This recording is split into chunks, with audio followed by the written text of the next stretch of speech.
welcome back to another episode of the Chaos Chronicles. We are back today with Haley. Hello, everyone. Haley is also here in California with me. I kind of explained that last week. So Haley's going to be joining me, and she doesn't do too well with scary stuff at all. I will say I like scary stuff when it's paranormal, and I like The Conjuring, those types of movies I'm good with. Now you give me something like Criminal Minds, and I can't sleep for weeks because I'm afraid someone's going to come barging in my door. Yeah. And so this is going to be really fun. So I am not forcing her to do this, by the way, because you guys already know what we're going to do, but we're going to be talking about the Boston Strangler, which is not a chill case.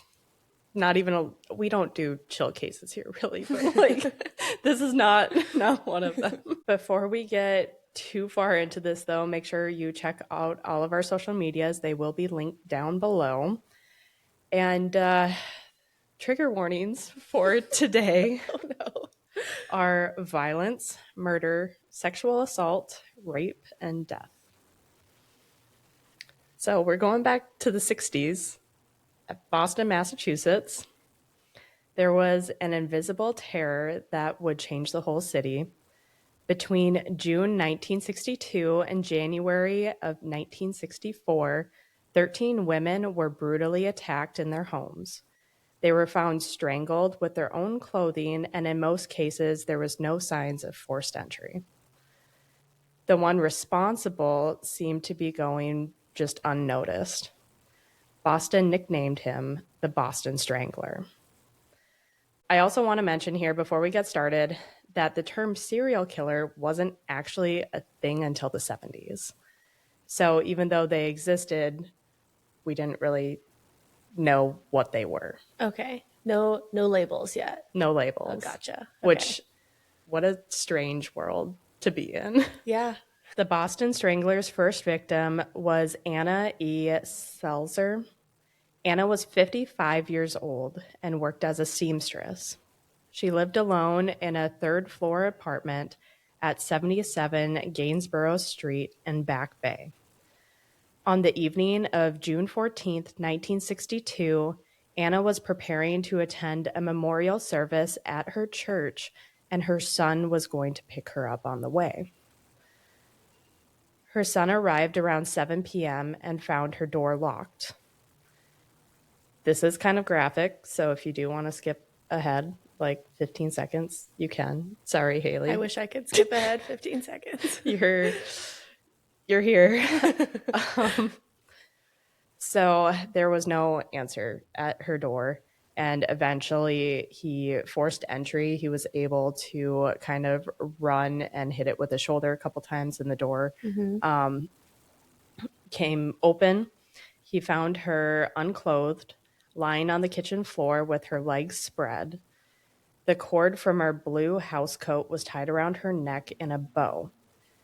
Now, the bow was some sort of combination of a square knot, a granny knot, and a double half-inch knot. I'm going to be honest, those mean nothing to me, but they do sound a little complex, like he's got some training or practice. They are complex knots. Gotcha. Yeah. And one of them, I believe it is the double half-inch one. That one, it's like easy to make, but hard to get out undo? of. Yeah. Okay. Which is very unfortunate. Yeah, this poor lady. That knot later on became known as the Strangler's knot in the investigation. Okay. Now we're getting some labels. We are. The apartment appeared to be ransacked, but there were several expensive jewelry items that were left. Interesting. Was anything found missing? Or it just looked like rummaged through? Yeah, it looked like everything was like basically someone just went through and tore apart the apartment and then left. Okay. Strange. Right? Nothing's missing. Nothing's missing. Okay. Nothing valuable is missing. Right. That's true. Yeah. Could have been something he just wanted a keepsake. We don't know what he's looking for at this point. I guess I don't know where the story's going. So yeah, there have been plenty of episodes where me and whoever else were talking about that there are some that like to keep little souvenirs, their little Right. trophies. Yeah. And one of them would even put them in the women's bathroom and like wait for his coworkers to like come and wear the jewelry of the people he murdered. Oh my God.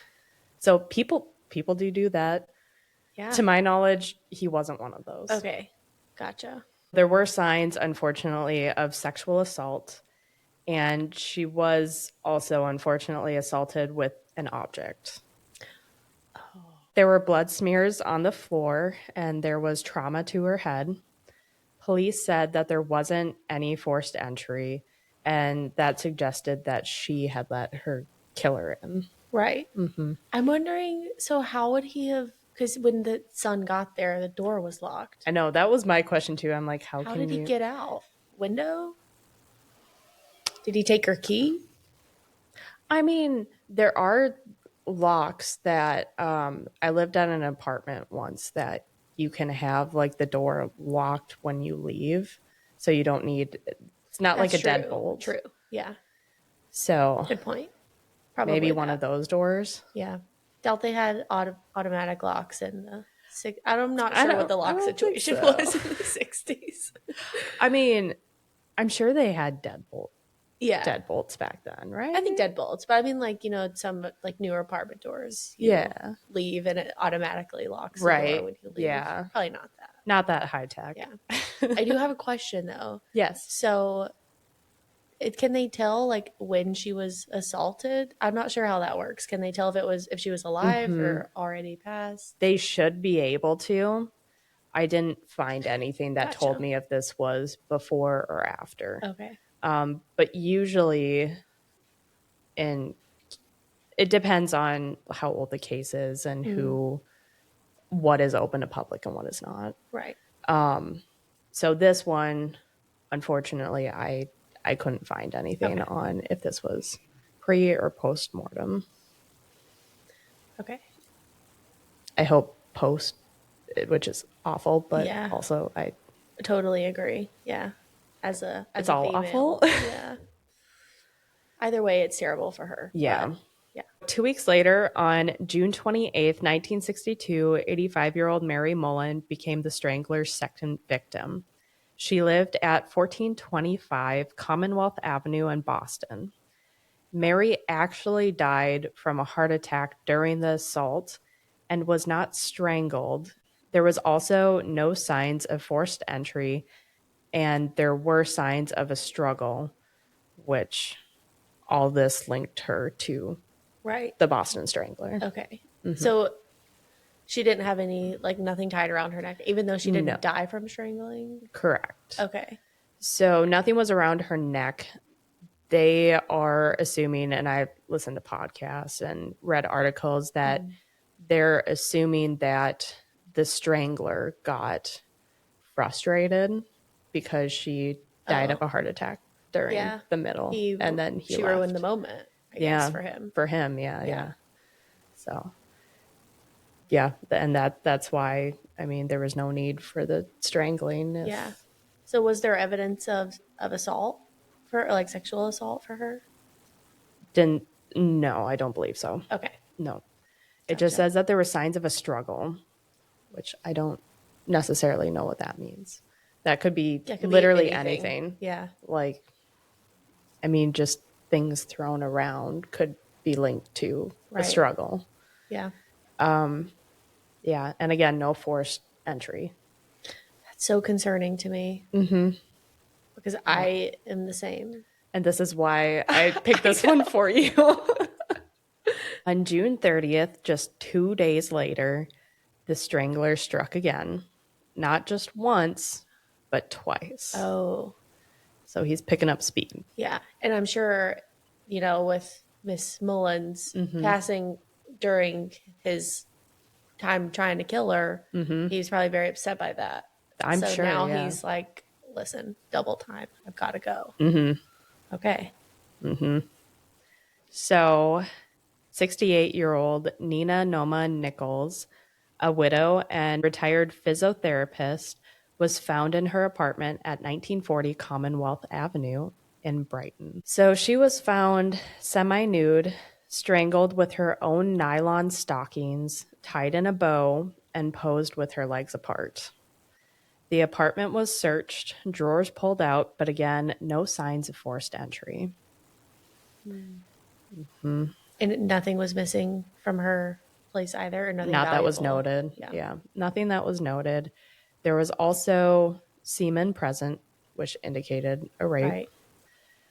Hours later, 65-year-old Helen Elizabeth Blake, a nurse living at 73 Nehall Street in Lynn, was discovered face down on her bed, strangled with her stockings and a bra knotted tightly. For her, this is more disturbing. I mean, the whole thing is disturbing. Right. But there were bite marks on her breasts and buttocks. Okay. So he's getting more violent. Also, the first one, the assault was with an object, and now there's semen present. Yep. Seems like we're advancing. Exactly. So those back-to-back killings prompted headlines like, quote, "Mad triple killer," end quote, in local papers, and police set up a 24/7 hotline. Okay. And as you can imagine, sales of locks and deadbolts surged. Peepholes were installed, and women began traveling in pairs, Okay. which Also, were being smart. yeah. Good for them. Is this the same time as Ted Bundy? I don't know the timeline of like when he started doing things. So I'm wondering, are they hearing this like this is local and now there's another, I guess not serial killer yet, but another set of women being murdered somewhere else in the country? I wish I could just pull this out of my mind for you. Listen, I know very little about true crime, so Looks like Bundy was active in the 70s. okay. So So this is not quite. pre-Bundy. Yes. Okay. I believe so. Just from a very, very quick Google search. We did do an episode on Ted Bundy, so you can go check that out. But of course, my brain won't be able to remember dates, so go Right. check that out for more details. Commissioner Edmund McNamara assigned every detective to the case and sent them to FBI seminars on sex crimes, but withheld details from the public to avoid panic. Okay. So do you know what the public knew at this point? I'm assuming just that women were Women were they were being- found dead Okay. in their apartments. but probably not information about what actually happened. Probably. That's my Yeah. assumption. Yeah. But again, I have no idea what was withheld. Right. But my assumption is you probably don't want to say all the details. If you Yeah. just say like they were found Yeah. dead in their apartments and they're single women. That's enough to cause panic. So Oh yeah. I don't know. would be panicked. Yeah. On August 19th, so I'm scrolling up. So we're like a month and a half now. Okay. So Since the first one. since the last one. Okay. Because the last one was June 30th, and now we're at August 19th. Okay. 75-year-old Ida Erga, a widow and seamstress at 7 Grove Avenue in Boston, was found strangled with a pillowcase, her body posed with her legs propped on chairs and spread wide. When they found her, she had been dead for 2 days and was discovered by relatives. Also, there were no signs of forced entry. Okay. I'm just gonna ask, did they ever have a suspect in this case? They do. They do, Okay. which that is apparently a hot topic. Ooh. Okay. So, and we will talk about that when we get there. okay. But We're not there yet. we're Got not it. there yet. There wasn't one for a long time, I will say that. Okay. This is so concerning to me because, as you know, you guys don't know, but I am a very trusting person Mm-hmm. and I just like to be nice to people. And so if someone were to ask for help or like, oh, I need to like borrow something, I'd be like, yeah, like come on in, I'll help you. Mm-hmm. Don't do that, I guess. Yeah, if I've learned anything from doing this podcast, it is uh, a lot of people like this prey off of people like you, unfortunately, that are, I mean, we were talking about Ted Bundy. Ted Bundy would always do like the whole, like, I want you to feel bad for me, so therefore you would help me. And oh, here's my, oh, what did he use? A tire pipe or I don't know, a crowbar or something. Yeah, And as soon as you like go to put something in his car, he just whacks you on the head and in you go. yeah. We've talked about this before. Perfect victim. Yeah. I mean, he would have had me so fast. It's so bad to say, but it's so true. I know. Yeah. So that is also a reason why we're torturing Haley today. No, yeah, I think it's a little necessary. Yeah. I'm a little too naive, so Mhm. Yeah. So we need to scare her a little bit. yeah. And I think this case is the perfect case to scare you a little My bit. heart rate is in the 80s, which doesn't sound high, but we are It is just for sitting you. here and that is high. It is for you. Isn't your heart rate like normally in the 50s, mid 50s? My heart rate over the past 7 days has been 46. My resting heart rate has been 46. Yeah, so she's this stressed is over high. here. Yes. She is stressing over here. 2 days later, on August 21st, 67-year-old Jane Sullivan, a nurse from 435 Columbia Road in Dorchester, was found in her bathtub, strangled with her own stockings. Her body was decomposed, indicating that she had been killed around the same time as Igra. Okay. These killings shifted the focus to Boston's working class neighborhoods. The media went wild, as one Yeah. would assume, Right. and the Boston Globe and Herald ran front page stories dubbing the perpetrator the Phantom Fiend or Mad Strangler. Public pressure mounted on police, who interviewed thousands but had no leads. Theories ranged from a deranged neighbor to a traveling salesman. I was gonna say I'm getting some kind of salesman or like the vacuum people that come house to Yeah, house. yeah, I don't yeah. know, and he's like going from different neighborhoods Mm-hmm. too. So that was gonna be my guess. Mm-hmm. Yeah. I mean, it's not far fetched. After a 4-month gap, the pattern changed. On December 5th, 1962, Sophie Clark, a 20-year-old African American student from Howard University interning at Boston, was killed at 315 Huntington Avenue, which she's in her 20s. Everybody, Everyone else was like middle aged to older. Okay. correct. Yep. So she is definitely not in Mm-hmm. his typical profile. Right. She was strangled with her stockings and a petticoat, poised nude, with semen on a rug nearby. Clark was young and cautious, having told roommates that she wouldn't open the door to a stranger. Okay. And a neighbor reported seeing a suspicious man in the building earlier. This murder introduced racial diversity to the victim, also because she was African American, which Mm-hmm. was not in that either. Yeah. And also heightened fear among college students because now they're Yeah. in the profile. Yeah. This is a whole. I mean, he just got a whole new demographic. Exactly. Yeah. Yeah. On December 31st, 1962, Patricia Jane Bissett, a 23-year-old secretary, was found in her bed at 515 Park Drive in Boston, strangled with multiple stockings and her blouse.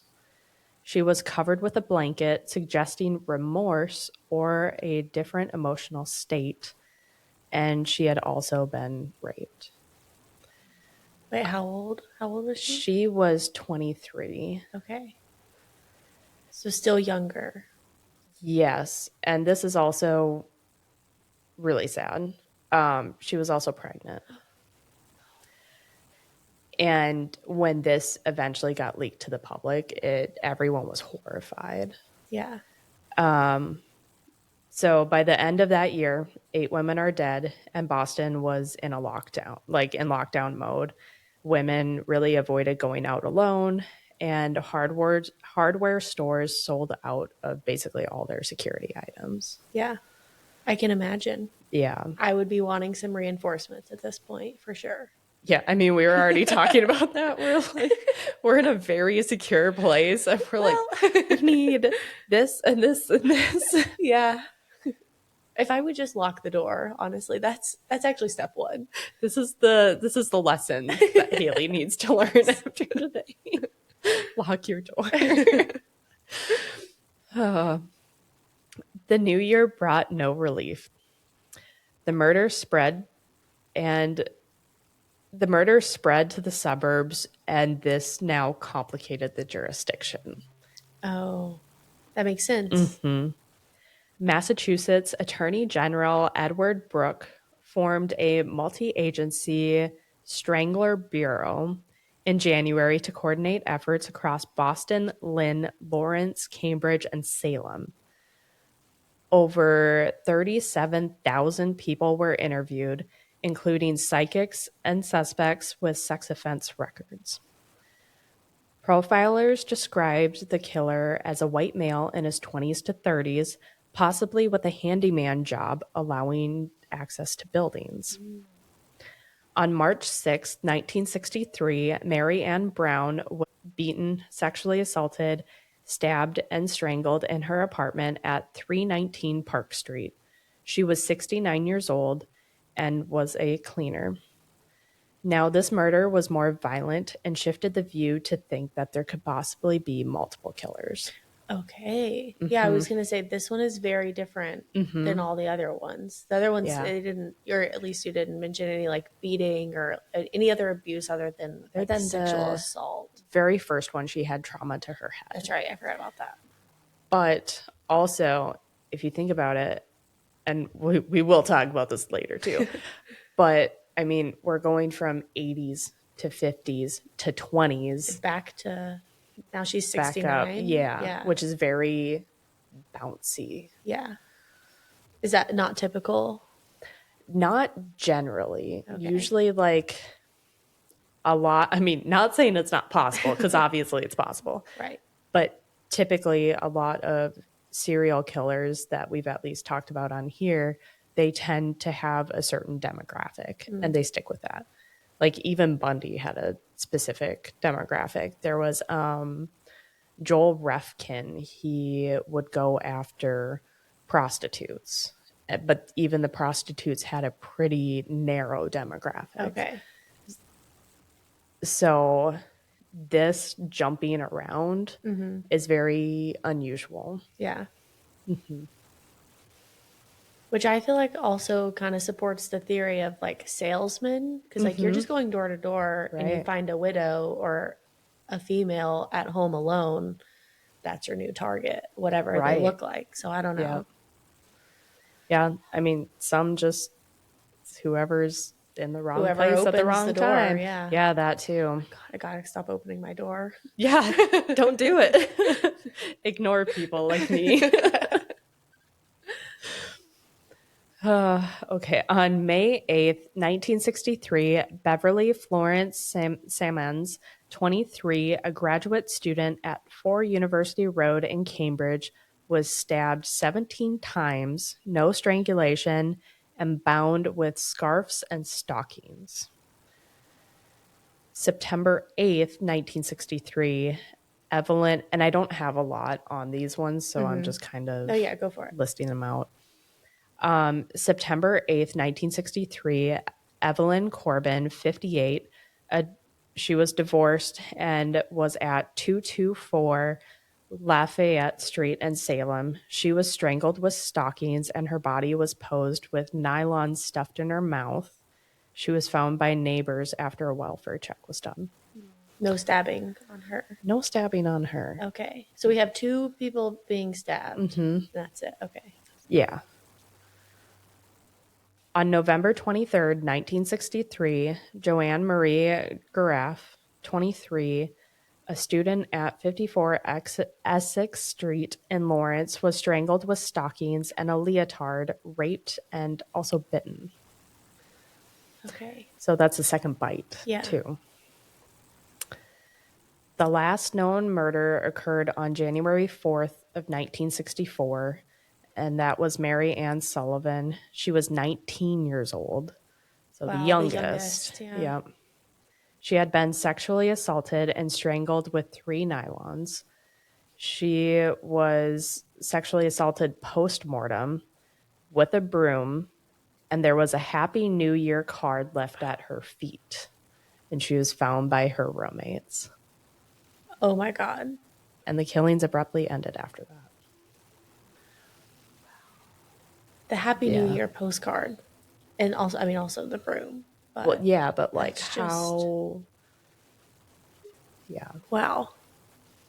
I mean, the posing says a lot about how... Yeah. Just about the killer. It tells you a lot of what you need to know, and that's just horrifying. Yeah, I would agree. Yeah. Very sad. On October 27th, 1964, Albert DeSalvo was arrested after posing as a detective and assaulting a woman in her home. Okay. So this is the first suspect that they've had, or was it immediately linked to the case, or was that kind of after? No, question? Okay, it wasn't. So he was 33 at the time and was a construction worker. This arrest tied him to the Green Man rapes, is what they were calling it. And that is where he made over 300 assaults while wearing green work clothes. 300. Oh my gosh. 3, but none of them were murdered. No, not that I believe. Okay. No. Wow. Yeah. 300. Yeah. So apparently while all this was going on, there was also the Green Man God, raper. No wonder they were selling out of all their security items. Yeah. I can't imagine being a woman. In this time period, in this area? Yeah. No, gosh, no. Getting out of Dodge. I listened to a morbid podcast episode on the Boston Strangler. Is that a like podcast? It's a podcast. Okay. Yeah. It's 2 girls who are from Boston. And they were saying that they're sisters. What kind of sisters?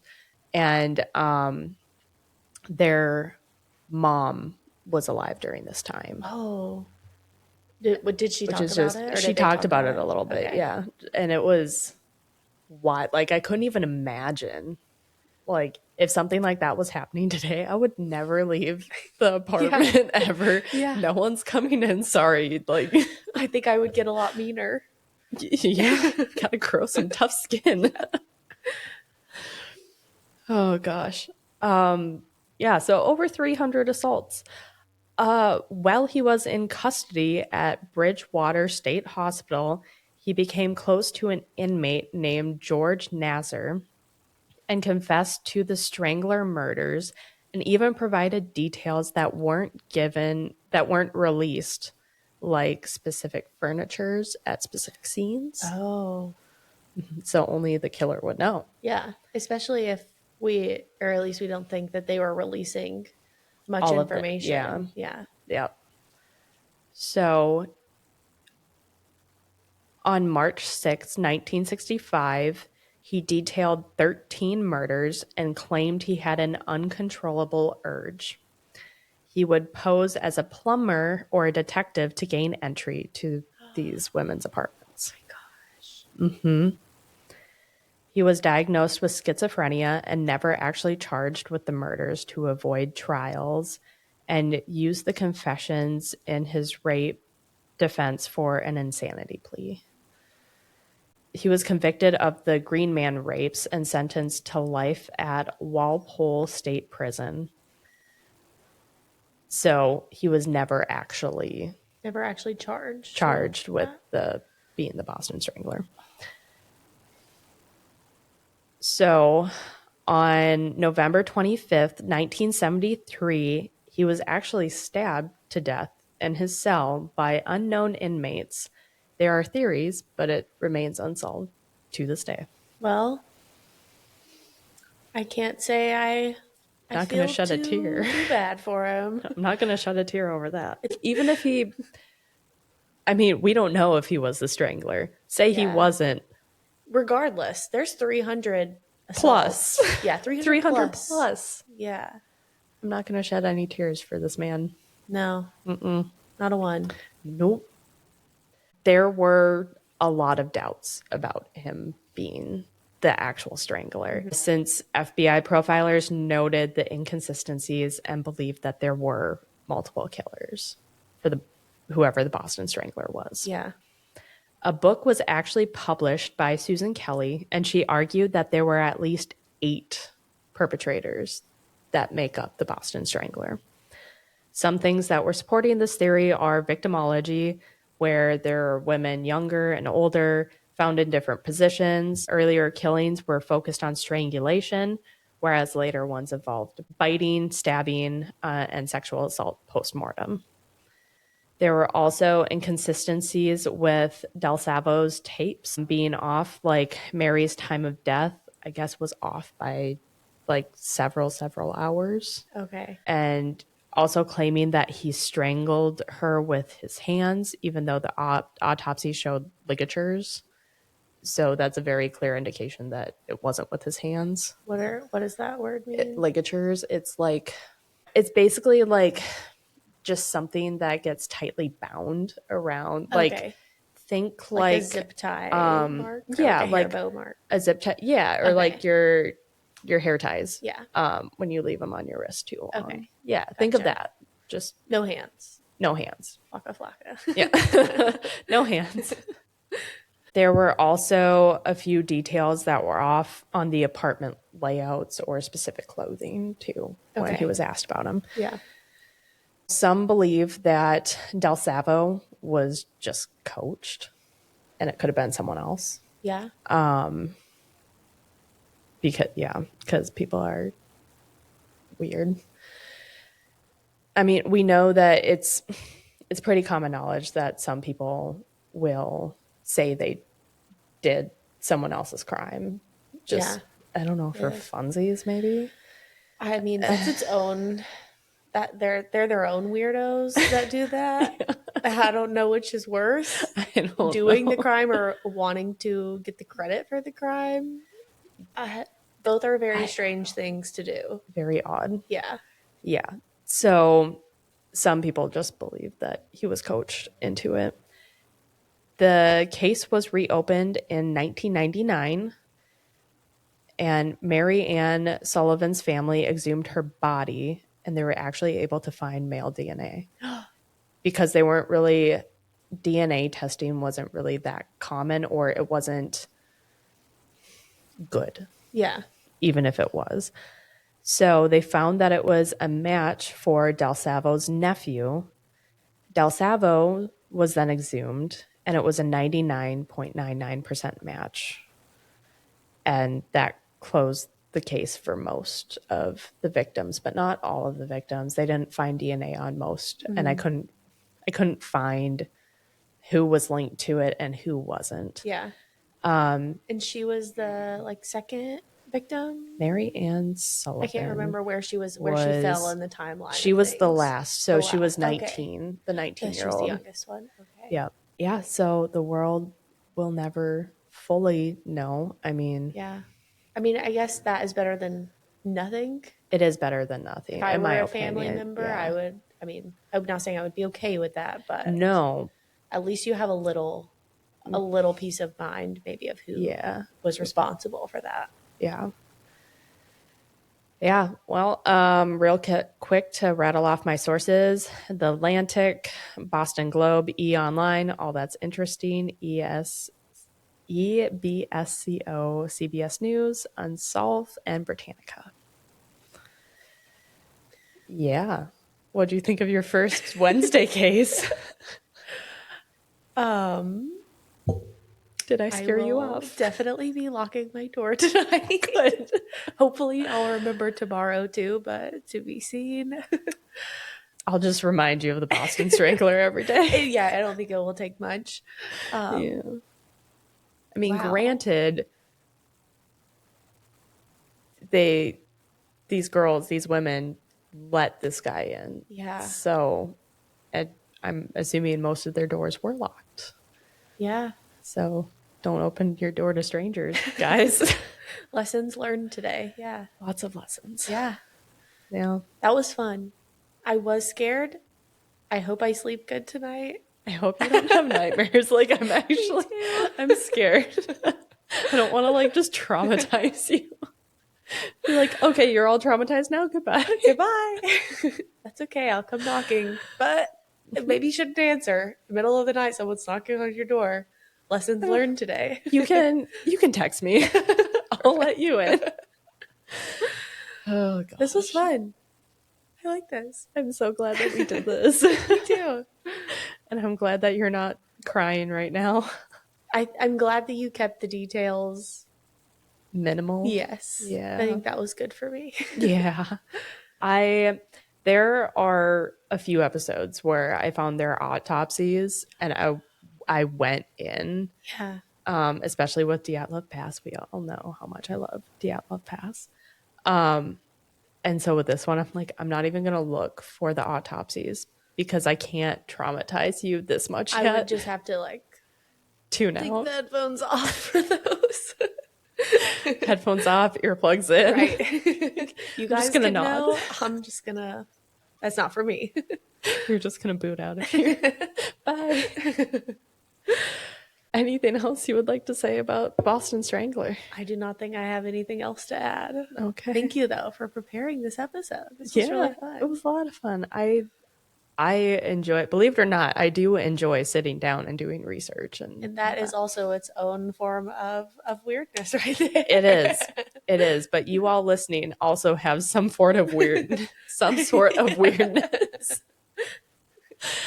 But that being said, make sure that you are following us on all of our social media platforms. They are linked down below. If you have a suggestion on what topic we should do next, we also do have our email down there. So feel free to send us an email or just say hi.